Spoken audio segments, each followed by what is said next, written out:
Hello and welcome to Kanen Coffee Espresso Machines. Today we're testing this Delonghi Magnifica XS espresso machine, and it had a missing O-ring, which is, there's two O-rings on here, so there's one here and one here, and this bottom one was missing, and so that was causing it to not steam well because it was leaking.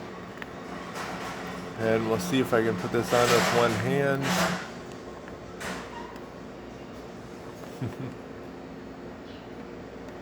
Set the iPad down.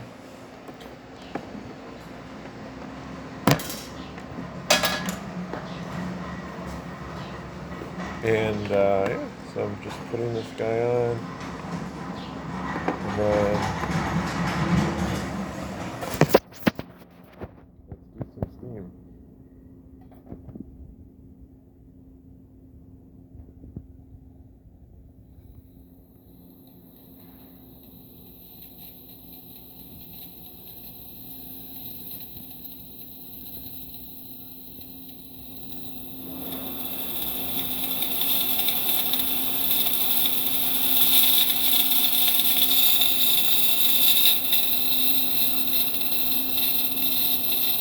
As you can see, we're getting nice strong steam, much stronger than before. So thank you for testing with Kanen Coffee. Please like our videos below. If you'd like to see more videos like this, please subscribe to our channel. Thank you.